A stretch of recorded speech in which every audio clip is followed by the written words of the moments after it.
Hey guys, तो welcome back. Profit and loss का part third और इसका उसका भी पार्ट बी मैं आपके लिए लेके आया हूँ। इस पार्ट में मैं आपको जो प्रीवियस लेक्चर के जो क्वेश्चंस थे उनसे ही रिलेटेड 5 क्वेश्चंस और करवाऊँगा और काफ़ी अच्छे लेवल के क्वेश्चंस होंगे।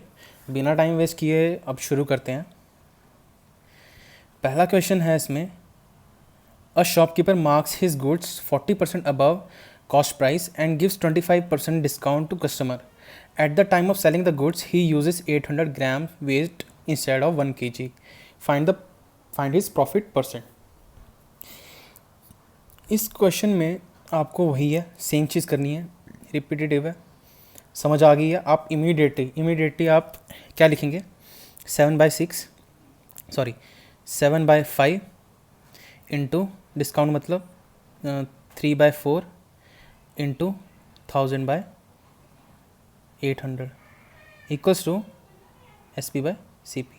ये मैं आपको ऐसे करके बता रहा हूँ क्योंकि मैं ये बताना चाहता हूँ कि जब आप पेपर में आप करेंगे तो आपके माइंड में क्या हिट करना चाहिए। एकदम आपको एक इक्वेशन पता होनी चाहिए कि कैसे बना, और इमीडिएटली आप इसको जब सॉल्व करेंगे तो आपके पास आंसर आ जाएगा। तो ये कटा 5 से 4 से, और ये कैंसर, तो कितना आया 21/16। तो आपके पास selling price upon cost price की रेशो आ गई, तो हो गया। मैं अब इसको आपको स्लोली करके बताता हूँ कि ये कैसे हुआ। जो शॉपकीपर था उसने अपने गुड्स को जो है 40% अबव कॉस्ट प्राइस मार्क किया। अब मार्क प्राइस किसके ऊपर मार्क करते हैं हम? कॉस्ट प्राइस पे।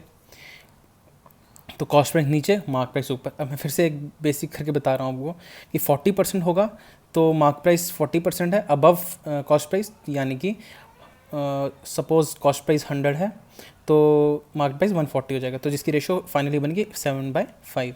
तो इनटू डिस्काउंट हमें दिया है, ये फर्स्ट इफेक्ट है, सेकंड इफेक्ट और इसमें थर्ड इफेक्ट, 3 इफेक्ट्स लग रहे हैं। तो जो सेकंड हमारा होगा वो इफेक्ट आएगा डिस्काउंट। जो डिस्काउंट हो रहा है वो डिस्काउंट जब देगा तो कस्टमर को, जो शॉपकीपर है उसको लॉस होगा। फर्स्ट केस में वो प्रॉफिट कमा रहा है, सेकंड इफेक्ट में वो उसको लॉस हो रहा है, और थर्ड इफेक्ट में फिर वापस उसको प्रॉफिट हो रहा है। तो सेकंड इफेक्ट में जो है 3/4 लिखेंगे क्योंकि 25% का डिस्काउंट है, इनटू जो थर्ड इफेक्ट है वो वापस से सिंपल 1000/800। तो selling price upon cost price cancel, 5/4 cancel, तो 21/16। तो मैं ज़्यादा आपको ये सॉल्व करके नहीं बता रहा पूरा कि ये कितना बनेगा कितना नहीं बनेगा। तो 5/16, और चलो इतना भी कर देते हैं, तो इतना आपका आंसर आ जाएगा। तो आगे तो आप कर ही सकते हैं। तो नेक्स्ट क्वेश्चन पे आते हैं। नेक्स्ट क्वेश्चन क्या है? ये क्वेश्चन जो मैंने आपको प्रॉफिट एंड लॉस के पार्ट 2 में आपको शायद से दिया था, तो आपने किया या नहीं आई डोंट नो, पर मैं आपको इस लेक्चर में आपको करवा देता हूँ। काफ़ी इंपॉर्टेंट क्वेश्चन है ये, कैट लेवल का जो है क्वेश्चन मैंने उठाया है किसी बुक से। तो मैं इसको करके बताता हूँ कि किस तरीके से आपको ये करना है। इसमें मैंने इस क्वेश्चन में एक कंसेप्ट बताया था मैंने आपको कि जब आपके पास सेल या परचेज़ की वैल्यू फिक्स हो, जब आपके पास सेल या जो आपकी परचेज़ की वैल्यू फिक्स हो, तब आपका जो प्रॉफिट की जो परसेंटेज होती है, या फिर जो अभी आप जैसे सेलिंग प्राइस, इसमें इस केस में सेलिंग प्राइस 1 और सेलिंग प्राइस 2 होगा, तो क्योंकि आप 2 बारी सेल कर रहे हैं प्रोडक्ट को। तो सपोज जो आपका सेलिंग जो है, मैंने कहा ना सेल या परचेज़ की जो वैल्यू होंगी, जो रेशो की, वो इन्वर्सली प्रोपोर्शनल किसकी होगी? जो आपकी क्वांटिटी होगी।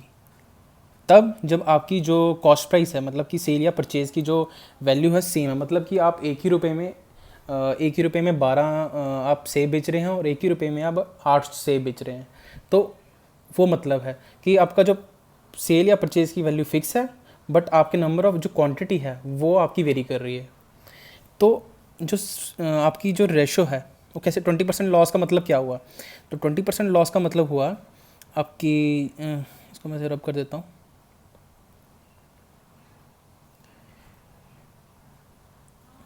20% का, एक सेकेंड, तो 20% लॉस का जो है रेशो लिखेंगे तो क्या बनेगा? लॉस का मतलब ये आपकी रेशो आएगी SP/CP की फॉर्म में लिखूंगा मैं, तो आएगा 4/5। 4/5। तो ये आपकी एक रेशो आ गई। तो सेकंड रेशो क्या आएगी आपकी, हाउ मैनी फॉर रुपी, तो गेन करना है 20% का, तो 20% का आपका जो करना है तो आएगा 6/5 की रेशो। तो 6/5 की आपकी रेशो आ जाएगी। तो इस केस में क्या होगा कि इस केस में आपका जो है कॉस्ट प्राइस आपका फिक्स रहेगा, जो सीपी होगा वो आपका फिक्स रहेगा। तो आप उसको जो है फिक्स रहेगा, तो इसकी जो ये है, दोनों के केस में कॉस्ट प्राइस आपका फिक्स है। तो आपकी जो सेलिंग प्राइस की रेशोज़ होंगी वो क्या होंगी, SP1:SP2, यानी कि फर्स्ट रेशो आ गई आपकी SP1/SP2, सॉरी CP1, और दूसरी आ गई SP2/CP2।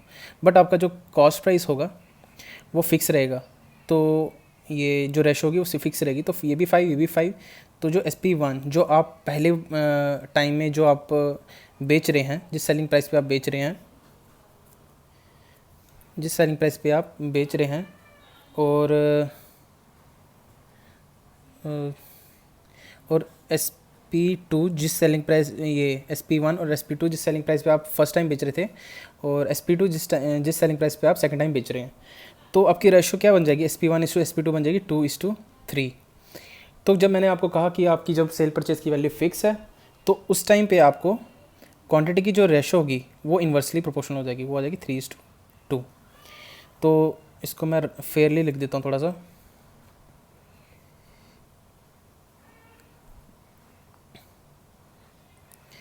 तो रेशो क्या बन जाएगी, 2:3, ये आपकी SP1:SP2 आ जाएगी, और जो क्वांटिटी आएगी आपके पास वो आ जाएगी 3:2। तो आपके फर्स्ट टाइम कितने एप्पल्स बेच रहे थे एक ही रुपये में, वो बेच रहे थे 12 एप्पल्स। तो ये वो केस है। तो 3 क्वांटिटी आपकी 3 यूनिट्स है, इनटू हम 4 कर देंगे, तो इससे क्या आएगा 12। हमें ये वैल्यू लानी है, तो ये वैल्यू हमारे पास 12 आ गई। तो इस रेशो को मल्टीप्लाई किया तो इसको भी करेंगे 4 से मल्टीप्लाई, ये आ जाएगा 8। यानी कि हम अगर 8 एप्पल्स बेचेंगे तो हमें 20% का प्रॉफिट होगा। तो बिल्कुल आसान तरीके से ये निकल गया आंसर हमारा, कि हमने सिर्फ ये ध्यान रखना है कि हमारी अगर सेल परचेज़ की वैल्यू सेम है, तो हमने सिर्फ क्या करना है, उनकी जो रेशोज़ निकालनी है, रेशोज़ निकालने के बाद उनको इन्वर्सली प्रोपोर्शनल करना है, हमें क्वांटिटी की रेशोज़ आ जाएंगी।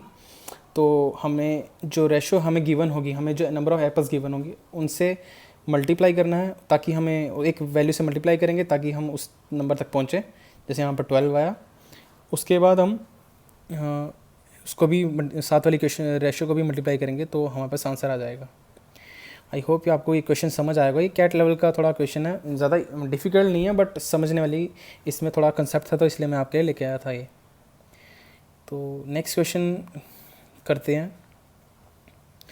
नेक्स्ट क्वेश्चन है, due to reduction of 25% in price of oranges, a customer can purchase 4 oranges more for ₹16. What is the original price of an orange? तो ये भी कैट लेवल से उठाया मैंने, तो कैट लेवल का क्वेश्चन है ये भी। मैं आपको इसलिए बता रहा हूँ ताकि आप समझ सकें कि लेवल कौन सा किस तरह का क्वेश्चन है। कुछ भी हार्ड नहीं होता है, बट अगर आप आपको ये पता लगता है कि आप किस लेवल तक जाने की कोशिश कर रहे हैं, जा रही हैं। अगर आप अच्छे से अच्छे क्वेश्चन निकाल रहे हैं तो इसका मतलब है आपका कंसेप्ट थोड़ा स्ट्रॉन्ग होता जा रहा है। तो प्रैक्टिस कीजिए और मैथ्स को सॉल्व कीजिए। तो इस क्वेश्चन को करेंगे हम, due to reduction of 25% in price of oranges, जो कस्टमर है वो परचेज़ करा 4 ऑरेंजेस मोर फॉर ₹16। यानी कि इस केस में भी सेल और परचेज़ की जो हमारी वैल्यू है सेम है, क्योंकि दोनों केसेस में वो ₹16 में ही खरीद रहा है, दोनों ही केसेस में ₹16 ही खरीद रहा है। नंबर ऑफ ऑरेंजेस कम ज़्यादा हो रहे हैं। तो परसेंटेज जब उन ऑरेंजेस की जो प्राइस है वो जब 25% का जो रिडक्शन आया, तो उसने क्या किया, due to reduction of prices on oranges, तो 25% का रिडक्शन का मतलब है 3/4। तो 3/4 जो है नंबर ऑफ ऑरेंजेस, ये प्राइस गिर गया, तो पहले जो था 4 था, तो अब वो प्राइस 3 हो गया, क्या आ गया प्राइस। तो क्वांटिटी की जो रेशो होगी वो क्या हो जाएगी, क्वांटिटी की रेशो हो जाएगी 4/3 हो गई। अब वो बोल रहा है कि जो कस्टमर है वो वो परचेज़ कर सकता है 4 ऑरेंजेस फॉर मोर ठीक है, 4 ऑरेंजेस और खरीद सकता है 19-16 रुपये में। तो इंक्रीज़ कितना आ रहा है क्वांटिटी का 1 यूनिट का इंक्रीज़ आ रहा है। तो ये ही 1 यूनिट किसके इक्वल है, 4 ऑरेंजेस के इक्वल है।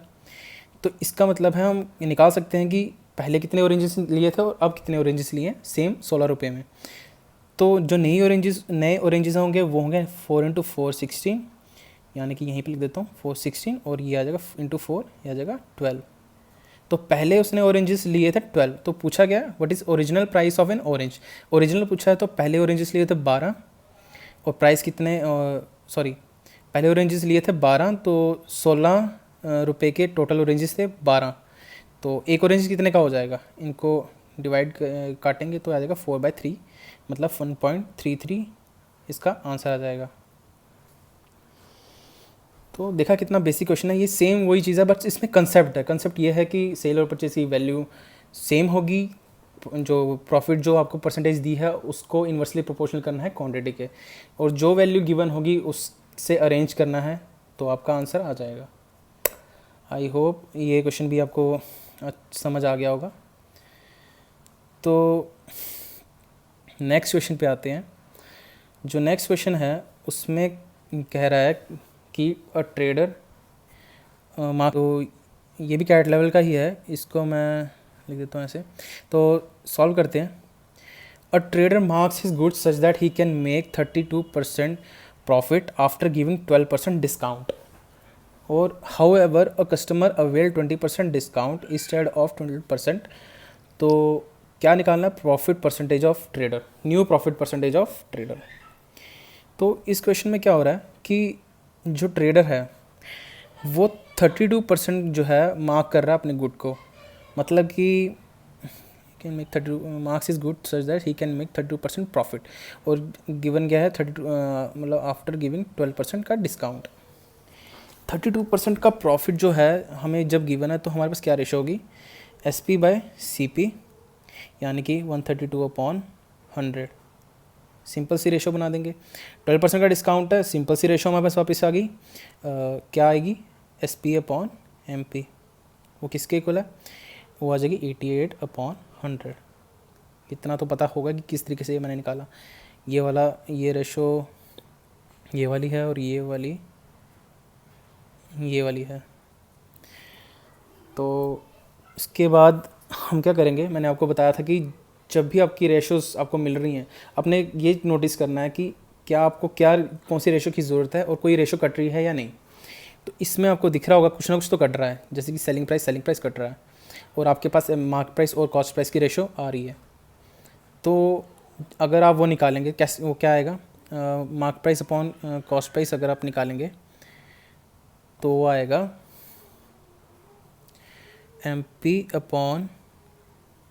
MP/CP, वो इक्वल होगा किसके इक्वल, 132 डिवाइडेड बाय 100 इंटू, इसको हम रिवर्स कर देंगे क्योंकि MP ऊपर आएगा SP नीचे आएगा, क्योंकि ऐसे अगर हम MP/SP कर देते हैं और इनको बीच में से मल्टीप्लाई कर देते हैं तो ये और ये कट जाएगा।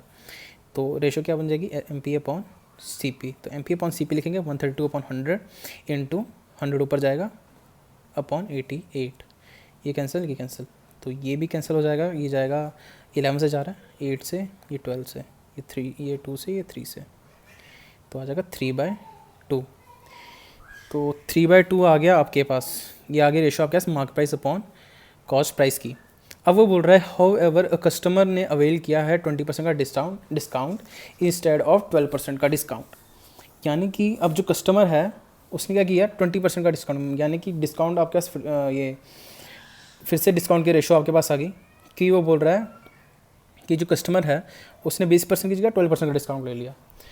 अब आपके पास एक और रेशो आएगी, क्या, फिर से आएगी selling price upon mark price की। अब वो किसके इक्वल आ गई नई रेशो, 12% का डिस्काउंट, 20% का डिस्काउंट लिया है इंस्टेड ऑफ 12% का डिस्काउंट। तो 20% का डिस्काउंट का मतलब क्या हुआ, वो हो गया 4/5। इसको मैं रब करके इसको लिख देता हूँ, SP/MP हमारे पास आ रहा था डिस्काउंट 4/5, और दूसरी रेशो हमारे पास क्या आई थी, mark price upon cost price, वो आ रही थी हमारे पास 3/2। यही आई थी हमारे पास रेशो। अब सेम है, मैंने क्या बोला था आपको, जैसे ही आपको रेशो दिख रही हैं दो, आप उसमें से मार्क प्राइस जैसे एक कट रही है तो उसे काट दो, क्योंकि आपको चाहिए भी क्या है, SP/CP चाहिए, प्रॉफिट परसेंटेज निकालनी है। तो सॉरी, MP और MP कट जाएंगे, क्या बचेगा पीछे आपके पास, ये जाएगा 2 से, SP/CP ये आ जाएगा 6/5। तो क्या बना आपके पास, 20% का प्रॉफिट, ये आंसर आ जाएगा आपके पास। तो ये क्वेश्चन इस तरीके से आपने किया। तो यही ये कंसेप्ट की बात है, आपको परसेंटेज ही देके आपको रेशोज़ का पता होना चाहिए। ये पहला आपका कंसेप्ट है। दूसरा कंसेप्ट ये है कि आपको रेशोज़ को अरेंज करना आना चाहिए कि कौन सी रेशो मुझे चाहिए और कौन सी रेशो मुझे नहीं चाहिए, और मुझे कौन सी रेशो कैंसिल करना है, तो वो आपको करना आना चाहिए। और नेट इफ़ेक्ट मैंने आपको डिस्काउंट वाले में बताया वो कैसे वो उसको यूज़ करना है, नेट इफ़ेक्ट को। तो ये प्रॉफिट एंड लॉस पूरा रेशोज़ पे ही है मेन। अगर आपको रेशो समझ आ गई, मोस्ट मतलब 80 to 90% रेशोज़ पे ही है। कुछ क्वेश्चंस होंगे जो आपको इक्वेशन बना के करने पड़ेंगे, वो भी टिपिकल इक्वेशंस नहीं होंगी, वो भी मैं बताऊंगा, सिंपल ही क्वेश्चंस होंगी, उसमें भी कंसेप्ट ही लगेगा। बट 80 to 90% जो प्रीलिम्स में क्वेश्चंस आते हैं वो इसी तरीके के आते हैं कि आपको ये परसेंटेज गिवन है, वो परसेंटेज गिवन है, और उसको आप सॉल्व कर रहे हैं। तो इस तरीके से आपने ये क्वेश्चंस करने हैं। तो जो नेक्स्ट क्वेश्चन है वो ये है कि a man purchases a home and a shop, he sold the shop at 10% profit and home at 10% loss, and selling price of both the articles is same 1 lakh rupees each. इसको मैं direct आपको करवा के ही बताता हूँ कि कैसे करना है। इसमें भी सेम है, 10% प्रॉफिट 10% लॉस, ठीक है। शॉप पे 10% प्रॉफिट हो रहा है, होम पे 10% लॉस हो रहा है। रेशो सीधा हम लिखेंगे 10% प्रॉफिट पे 11/10 और लॉस पे 9/10। ये शॉप के टाइम पे है, ये होम के टाइम पे है। तो ये आ गई आपकी दोनों रेशोज़ हैं SP/CP की। तो अब बोल रहा है कि जो सेलिंग प्राइस है, जो मेन इसका पॉइंट है, वो सेलिंग प्राइस दोनों का सेम है 1 लाख रुपये ईच। तो ये मतलब कि 11 और 9 सेम है, तो हम इसको 9 से मल्टीप्लाई करेंगे, इसको 11 से मल्टीप्लाई करेंगे, इसको भी 9 से और इसको भी 11 से, ठीक है, ताकि ये वैल्यू और ये वैल्यू सेम हो जाए। और क्या बन जाएगा, ये बन जाएगा 99 ईच, 99 और इसका आ जाएगा 90, इस केस में आ जाएगा 110। तो क्या कह रहा है कि अमाउंट ऑफ लॉस हमें निकालना है। अब अमाउंट ऑफ लॉस हमें निकालना, तो आपको दिख रहा है कि जब दोनों को ऐड करेंगे ये टोटल बनेगा 198, और जब इन दोनों को ऐड करेंगे ये बन रहा है 200। तो आपको क्या हो रहा है, आपको इन दी एंड लॉस ही हो रहा है। क्या, कितना लॉस हो रहा है, लॉस हो रहा है आपको 2 यूनिट्स का, 2 यूनिट्स का आपको लॉस हो रहा है। तो आपको निकालना है amount of loss, amount of loss निकालना है इस केस में। तो आपने क्या करना है, आपने लिखना है 198 जो है वो किसके इक्वल है, 198 है आपके पास 2 लाख रुपीज़ के इक्वल, ठीक है। 198 यूनिट्स 2 लाख रुपीज़ के इक्वल है। तो 2 यूनिट्स इसके इक्वल हो जाएंगे 2/198 इंटू 2 लाख, ठीक है। तो ये कट जाएगा 99 से, तो आपके पास क्या आ जाएगा आंसर, तो ये आ जाएगा आपके पास 2/99 लाख। तो ये आपका जो है आंसर आ जाएगा। तो यही लास्ट क्वेश्चन था आज का। और जैसे मैंने कहा था आपको 5 क्वेश्चंस दोनों पार्ट में होंगे, और काफ़ी अच्छे क्वालिटी के क्वेश्चंस हैं और कंसेप्चुअल क्वेश्चंस थे सारे के सारे। तो ये क्वेश्चंस आपको हर जगह काम आएंगे, हर प्रीलिम्स में काम आएंगे, ऐसा कोई ना कोई क्वेश्चन तो आ ही जाता है। तो आपको क्वेश्चन से डरने की ज़रूरत नहीं है, आपको सिर्फ कंसेप्ट आना चाहिए कि जो भी मैं आपको कंसेप्ट करवा रहा हूँ कि आपको कंसेप्ट यूज़ करना आना चाहिए बस। बाकी आप जैसा भी कर रहे हैं, आपको एग्ज़ाम में जो मेथड ट्राई करता है फर्स्ट, आप वही कीजिए, क्योंकि वही आपके लिए बेस्ट रहेगा। बट आप इस जो भी ये मेथड्स हैं इनकी अगर प्रैक्टिस करेंगे तो उतना ही आपकी कमांड अच्छी बढ़ेगी और आपको फ़ायदा भी होगा। और होप करता हूँ ये आपको लेक्चर अच्छा लगा होगा। और रिपीट करूँगा मैं वापस से कि लाइक का बटन दबाइए और सब्सक्राइब कीजिए SSS के चैनल को, ताकि आपको इन फ्यूचर अच्छे से अच्छे क्वेश्चंस मैं करवाऊँ और अच्छे से आपको लेक्चर्स मैं प्रोवाइड करूँ क्वालिटी के। और इन फ्यूचर में आपको इंग्लिश के भी कुछ टिप्स बताऊंगा, टिप्स नहीं गाइडेंस दूंगा मैं आपको कि इंग्लिश को आपको करना कैसे है, इंग्लिश को अप्रोच, क्योंकि कई लोगों की इंग्लिश भी काफ़ी वीक होती है, तो इंग्लिश को अप्रोच कैसे करना है, खाली उसमें अप्रोच की बात होती है, तो वो कैसे आप करेंगे। और रीजनिंग का भी मैं थोड़ा बहुत बता दूंगा, वैसे भी सुमित सर तो आपको करवा ही रहे हैं अच्छे से, तो मैं भी थोड़ी बहुत ट्रिक्स अपनी तरफ से बता दूंगा कि किस तरीके से आपको थोड़ा सा उनको अप्रोच करना है। और आज के लिए इतना ही, और आज के लिए आपको बाय बाय कहता हूँ। Bye bye, thank you, okay.